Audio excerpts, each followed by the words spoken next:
Good morning, friends. Let me just make sure that that's down. Ooh, volume's down all the way. Awesome. Wonderful. Good morning, friends.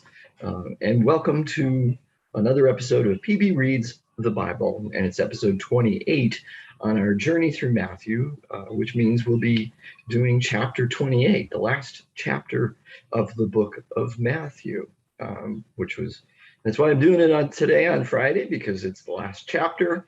It's the last day of the year. Didn't want to leave Matthew hanging until next year. So we'll just finish that up today. But good morning. Happy New Year's Eve to all of you as well. So go ahead and check in. Let me know that you're watching. Because again, Facebook just gives me numbers. YouTube just gives me numbers. It's nice to see who it is that's doing it. I know some of you are watching live. Some can't watch live. You're watching later in the day. You're watching tomorrow. Some of you might not be watching till next year. But go ahead and check in anyway. I'll check a couple times during the day today and tomorrow, maybe Sunday, whatever, just to see, because especially looking for comments or questions.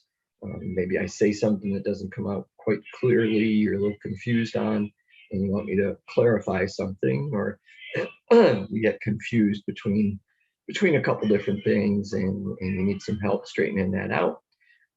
Always willing to try to help. I may not have the answer. Ooh, excuse me, I certainly don't claim to have all the answers.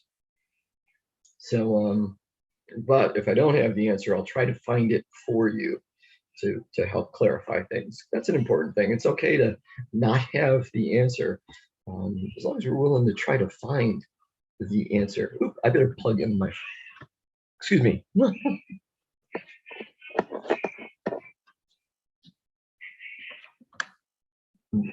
Battery level is down to 14%. That ain't gonna cut it, folks. That ain't gonna cut it, folks.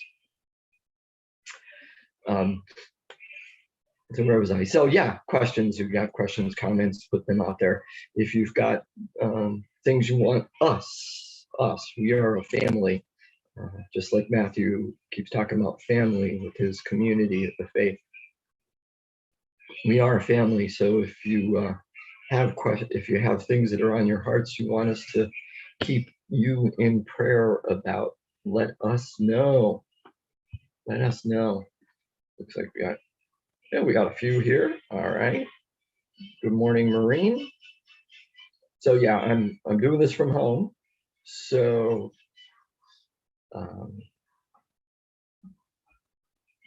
yeah, I'm doing this from home. So I'm using my phone to watch the Facebook stream and try to stay up on things that way. May not get it all right. 'Tis good, Lord, to be here. Oh, how sweet. Wonderful. Great. So it's good to see everyone this morning. Maureen, Cheryl, Ronnie, Marcia, Marilyn. I see Marilyn is watching as well. Wonderful. Great stuff, folks. Great stuff. So a couple things. First of all, I got a text this morning, and John and Cindy are checking in as well. Great. Good to have the both of you watching. What was I? Yeah, got a text this morning with a question, not related to Matthew, at least not directly, although one of the scriptures is from Matthew. So it's a little bit of an aside. That's okay. I saw this as a teaching moment. Plus, it was too long of an answer for me to text. My thumbs would have been sore by the time I got to the end of it. The question was this, and paraphrase because I don't have it right up in front of me. But the person says, I know Epiphany is a day. For instance, Sunday is Epiphany Sunday, although technically the day would be the 6th, I think. But Epiphany Sunday is Sunday. But the follow-up question to that was, isn't Epiphany also a season? Also a season running until Lent? I said that's a great question. It's a great question because it's confusing. It can be confusing. Epiphany is a day, in a Sunday, a day. It's not a season. It's not the season. However, some people refer to it as the season of Epiphany, between Epiphany and Ash Wednesday. However, liturgically, fancy word, speaking, when you look at each Sunday um, in the Revised Common Lectionary, when you look at it listed on United Methodist planners, and I'm not sure about all denominations, but I know at least some others, it doesn't say the second Sunday of Epiphany. It will say the second Sunday after the Epiphany. And so it numbers the Sundays after Epiphany. There is a difference just in that word, after, or in, or of. There's actually 3 different words that we use. There's 3 different words that are used in the liturgical calendar for those kind of things. After, meaning it takes place after something, obviously. So these weeks are the Sundays after the Epiphany. Following Pentecost, you will see after, and it will say, 3rd Sunday, 5th Sunday after the Pentecost, after Pentecost. You'll also see of, for instance, in Advent, the first Sunday of Advent, the second Sunday of Advent. But during Lent, you'll see in. You'll see the word in. The second Sunday in Lent. And what's the difference? And why am I emphasizing that? Well, of means part of. So each Sunday is a part of Advent. But Sundays aren't counted as part of Lent. So they're not the Sundays of Lent, they're the Sundays in Lent. Ooh. So I'm probably giving you a lot more information than you wanted to know. So Sunday is Epiphany Sunday. Next week will be the first Sunday after the Epiphany. And then it goes to the second Sunday after Epiphany. Those weeks are also referred to as, I believe, ordinary time. Ordinary time. But great question. Great question. Now, the other thing that was pointed out to me was I actually left the last few verses of chapter 27 unread and unexpounded yesterday. That's the problem with I should have turned my page, and I didn't turn the page. I thought I was at the end of it. And I could have been a wise guy, like the person said to me, "Oh yeah, you were just testing us to see if we were awake." I'm not that smart. I'm not that bright. Maybe I'm not that nasty, you might even say too, right? To be testing you. No, it was just me failing to turn the page and read the last few verses. That being said, there is a strong argument that those last few verses, and as well as the last few that I did read yesterday, the part about Joseph, are in the wrong chapter. That the chapter break shouldn't be after verse 66. It should be after verse like 54 or whatever it is, just before Joseph claims the body. Because that story, that segment of the story, and this segment of the story aren't postludes, aren't epilogues to the story of Jesus's crucifixion. They can be read as prologues or introductions to the resurrection. So perhaps they should either be in the chapter by themselves or they should be included in chapter 28. That's not why I did it. It's just that I failed to turn my page and realized that there were a few more verses left. So bad me. So today's is chapter 28 plus a little bit of 27. And let's get to it, shall we? So 27 verses 62 to 66. The next day, that is the day of preparation, the chief priests and the Pharisees gathered before Pilate and said, "Sir, we remember what that impostor said while he was still alive. After 3 days, I will rise again. Therefore, command the tomb to be made secure until the 3rd day. Otherwise, his disciples may go and steal him away and tell the people, he has been raised from the dead. And the last deception would be worse than the first." Pilate said to them, "You have a guard of soldiers. Go, make it as secure as you can." So they went with the guard and made the tomb secure by sealing the stone. pause. So Matthew's timeline is a little wonky right here, because he says that the next day, that is the day of preparation. Well, day of preparation would have been Friday before sunset, because at sunset it would turn into Sabbath, the Sabbath day. And so it must have still been Friday, but he throws in, he's done that a couple times actually, on the next day, which would be sunset usually, but they're not going to do this after sunset on Friday because that would make it Saturday. That would make it the Sabbath. Also, couldn't have been sunset the day before because that would have been too early. So he's a little weird with the timing on that. It's like he's throwing in an extra imaginary day or something. So it's a little bit wonky. It's Friday. It's Friday afternoon following Jesus's execution. So it's still the day of preparation, preparing for the Sabbath. Now Pilate said to them, "You have a guard of soldiers. Go make it as secure as you can. Can also be translated as, you know what to do. You know what to do. You have guards. You know what to do." So Matthew again is kind of putting everything on these religious leaders. Now here's the thing, I almost forgot to mention right there in the beginning. Notice who it is that went to Pilate: the chief priests and who? The Pharisees. Now they've re-entered the stage. They've been absent for several chapters now. They've been absent for several chapters now. They had nothing to do with Jesus's arrest and trial. They weren't mentioned at all in any of that.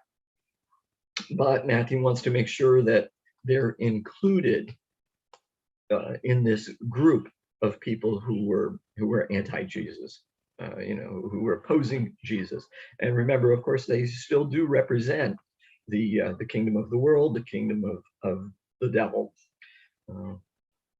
So he wants to make sure that they're included in this part of the story. So they went with the guard and made the tomb secure by sealing the stone. Okay, what does that mean? Just in case, as we said yesterday, at the end of yesterday's, the tomb itself was hewn. In other words, it was carved out of stone, out of a hillside, whatever. Cut out. We don't know exactly which one. Of course, you go there, they'll say, "Oh, this is the one." But so it was carved out of the stone, and what they usually had was a little bit of a trough, so to speak, where this large round stone, we'd almost call it a wheel, was set up in a little bit of an elevation anyway above the opening to the tomb, and it was locked in with some other stone and stuff like that. So it was up and it was open. And then what you would do is, after you place the body in the tomb, you'd pull the stone that's holding the big stone in place and let it roll down that incline and stop it from going too far, to block up the opening, and so they rolled the stone into place and then sealed it. Matthew doesn't give details on how, probably by locking it in place with rocks, something like that. Just not much other way to seal the stone other than that. So Matthew chapter 28, after the Sabbath, so the day after the Sabbath, as the first day of the week was dawning. So this would have been Sunday, because the Sabbath is actually sunset on Friday to sunset on Saturday. So the day after starts at sunset on Saturday, but it says when the dawn was beginning. So it would be Sunday morning. Mary Magdalene and the other Mary went to see the tomb. Pause. If we recall from yesterday, there were a couple women that were specifically mentioned as having been at the crucifixion, and it was Mary Magdalene and Mary, the mother of, and a couple names. And he said it's confusing. Sometimes we think it might have been Mary, the mother, Jesus's mother. but it was an odd way of saying, if it was her, it was a very odd way for Matthew to identify her. So it's probably not Mary, Jesus's mother. It's some other woman named Mary. And they went to see the tomb. And suddenly there was a great earthquake, for an angel of the Lord descending from heaven came and rolled back the stone and sat on it. His appearance was like lightning, and his clothing white as snow. For fear of him, the guards shook and became like dead men. But the angel said to the women, "Do not be afraid. I know that you are looking for Jesus, who was crucified. He is not here, for he has been raised, as he said. Come, see the place where he lay. Then go quickly and tell his disciples, he has been raised from the dead, and indeed he is going ahead of you to Galilee. There you will see him. This is my message for you." Pause. We'll pause there. Okay, so the two of them went to the tomb, expecting it to be sealed. So Matthew does not have things as far as anointing the body, because for him, there's no need. He's had that story where the other woman prepared his body with that anointing just a couple chapters ago, that she anointed him and prepared his body for burial. So there's no reason for them to do it. They're just going to the tomb. They're just going to the tomb to mourn. To mourn. That's what they're expecting. They're expecting the tomb to be sealed, and they're just going to be there to cry, to weep, to lament their loss of this man that they loved. Again, and you've probably heard it numerous times, but Matthew is being very clear that the women, the men still haven't shown up. The men still haven't shown up. They are the ones that ran away and are in hiding. But these women who have followed Jesus from Galilee, probably traveling with him or just after him, are the ones who are there at the tomb and are mourning his loss. So they're the ones that this whole thing happens to. Whole thing happens to. I like to say that the women were the first evangelists then too, because they're the ones that do go and tell others that Jesus is risen. They're the first ones to break the news about the risen Christ. So don't tell me that women can't be preachers. And suddenly there's the earthquake. Matthew uses right from the beginning of the story. Matthew sort of bookends his story. In chapter 3, we've got this. Chapter 2, we've got this announcement of this brilliant star. He's the one that's got the star. Luke doesn't have it in his story. Don't try to pull them together, because there's reasons for them doing it, right? He's got the star. He's got the tombs breaking open. He's got this earthquake taking place, right? So he's got sense around, and he's got it cranked up. He's got it cranked up high. The guards shook, became like dead men. They're afraid, obviously. And the women, and what's the first thing that the angel said? You know this, because it's what the angels say every time. It's like the first words out of their mouth. Don't be afraid. In some form or another, that's what the angels say to humans when they first see them. That's because angels probably don't look like those little precious moment figurines. They probably don't look like the angels that my wife has in this curio cabinet over here behind me. There's something about their appearance that must be frightening. And so the first words out of their mouths are, "Don't be afraid. Do not be afraid." And I'm sure you heard me emphasize it. He's not here, for he has been raised. Jesus didn't raise himself. Jesus conquered the grave, but not through his power, but through the power of the Father, not through the power of the Son. And so Matthew emphasizes that. And again, Paul emphasizes that. We mentioned that several times when we were doing Romans. Claim the Jesus Christ as Lord. He has this 2-point gospel. claim Jesus Christ as Lord, and believe that God the Father raised him from the dead. In this little passage, he says it twice. He has been raised. Go and tell his disciples, he's going ahead of you to Galilee. This is my message. So let's pick up from there, verse 8. So they left the tomb quickly with fear and great joy. Still a little bit of fear, but great joy to go with it, and ran to tell his disciples. Pause. Now that's different than Mark's version. If you read Mark, or if you followed Mark when we read it, there's three endings to Mark. There's like the short ending, there's the middle length ending, and there's the long ending. Excuse me. The short ending is probably Mark's, whoever he was, original ending. The other two pieces were probably added on to, quote unquote, complete the story, or to make it mesh better with Matthew and Luke. But if we look at Mark's original ending, what is considered to be the original ending, the shortest ending, the women, it doesn't say that the women went and told the disciples. It just says that they left the tomb. So we're left wondering and hanging in the balance. Like, what did they do? Did they do it or not? Of course, obviously, we know that they must have. Otherwise, we wouldn't be telling the story today. But Matthew makes it clear that they followed the instructions. They followed their instructions. They were good disciples.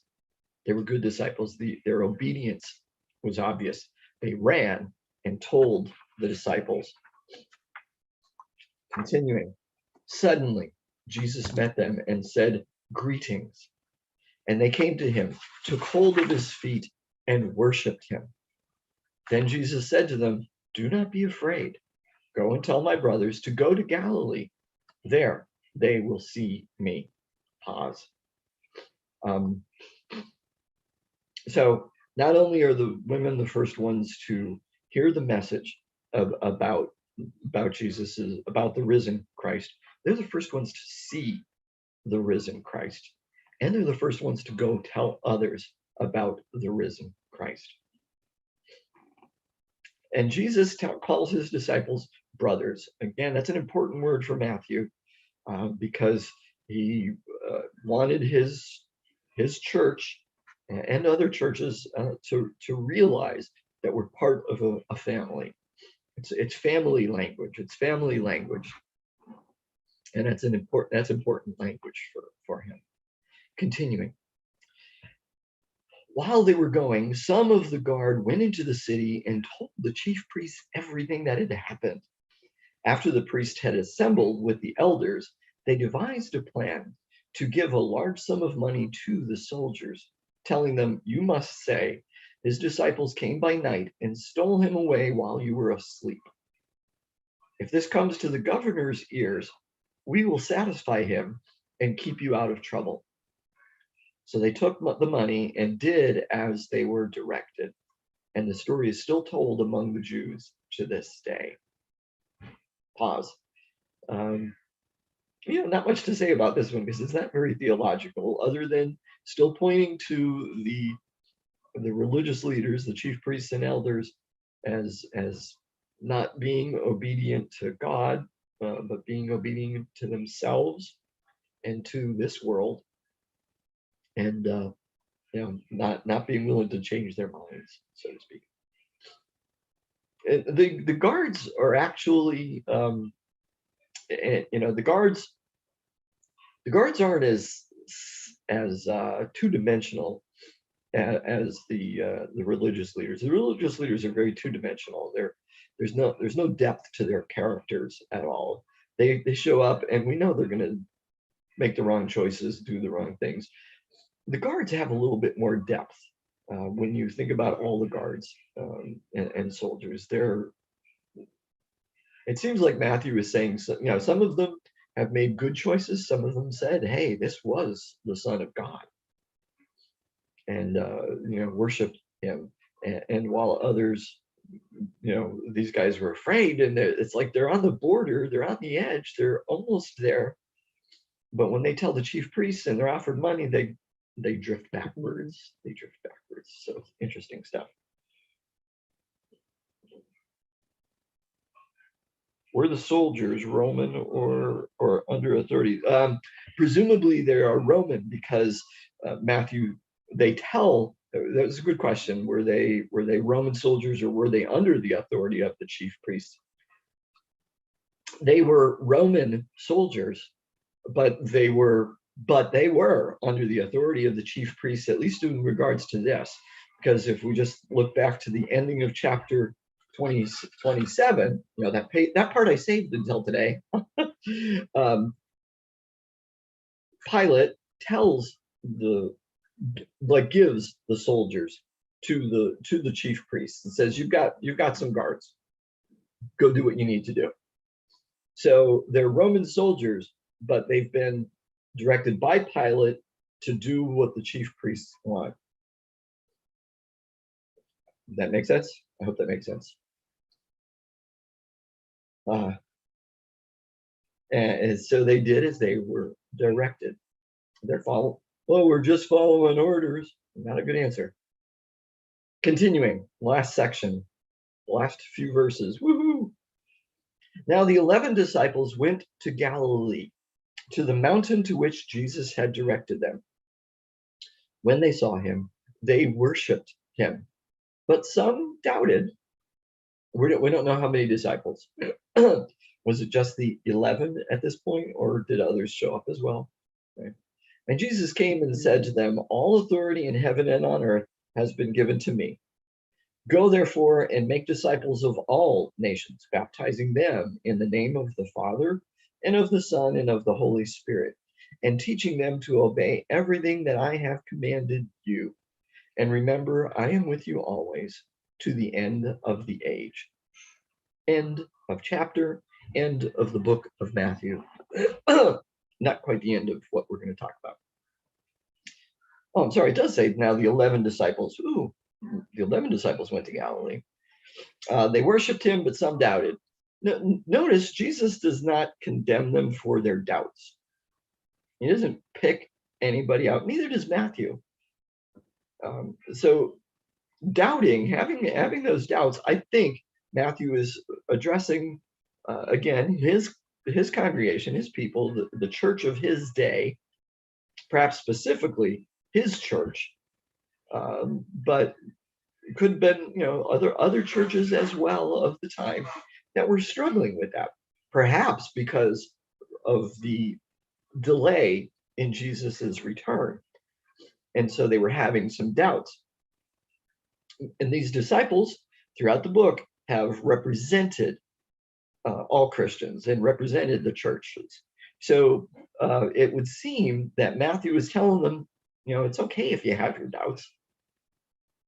I know you have doubts. Not that you really should doubt, but I personally, I see doubt as sort of a flip side of faith, not the exact opposite, but the flip side. And quite often when we go through our doubts, we can come out with stronger faith on the other side. We can come out with stronger faith on the other side. I've done a sermon where I said even the faithful doubt, because if you look at Mary, who is an exemplar of faithfulness in what she did, her first reaction was doubt. And Thomas, of course, is known as Doubting Thomas, and yet Thomas was prior to Jesus's execution was the one that said, let's go to Jerusalem with him so that we can also be killed.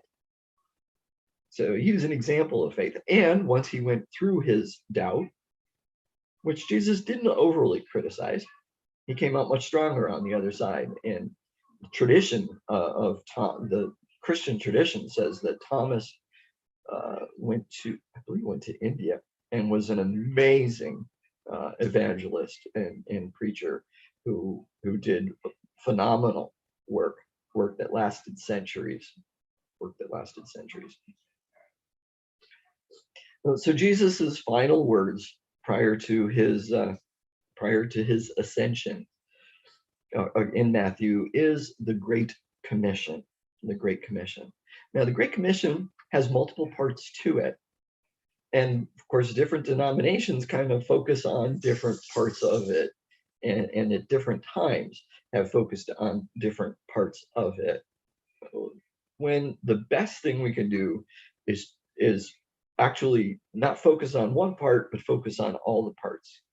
Focus on all the parts. Some focus on just the make disciples, which and they read that as evangelize, and to spread the good news, to and to baptize, and they think that they're done with that. Whereas others concentrate a whole lot more on teaching rather than outreach, and teaching rather than the outreach part, rather than the evangelism and witnessing part. Once you're here, we'll teach you, kind of thing. But Jesus's command isn't one or the other. Jesus's command is to do all of this. Go make disciples, which is more than just members. It's more than baptism, because part of discipleship is the learning part. We're going to talk about that in a couple months when we discuss our discipleship path here at Christ UMC. We're going to have a worship series on how we plan on discipling and on truly making disciples, not just baptizing people, not just making members, but truly discipling, including ourselves. Interesting thing about being a disciple is you're never done. You're never done becoming a disciple. You're never done becoming a disciple. There's always more to do. So, friends, that's it for Matthew. Woo-hoo! We finished the year. We finished Matthew off this year. We are going to do something next week.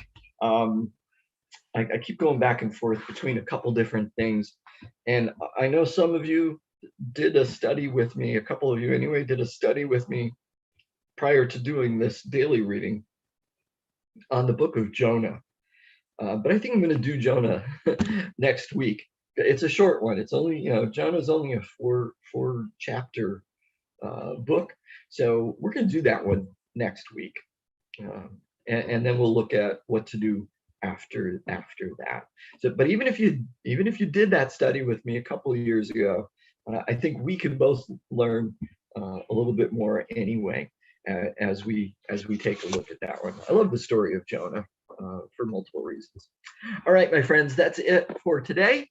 Happy New Year's Eve. I do pray that you have a safe and happy New Year's Eve, New Year's Day. We will see you on Sunday for worship, 8:15 and 10:45.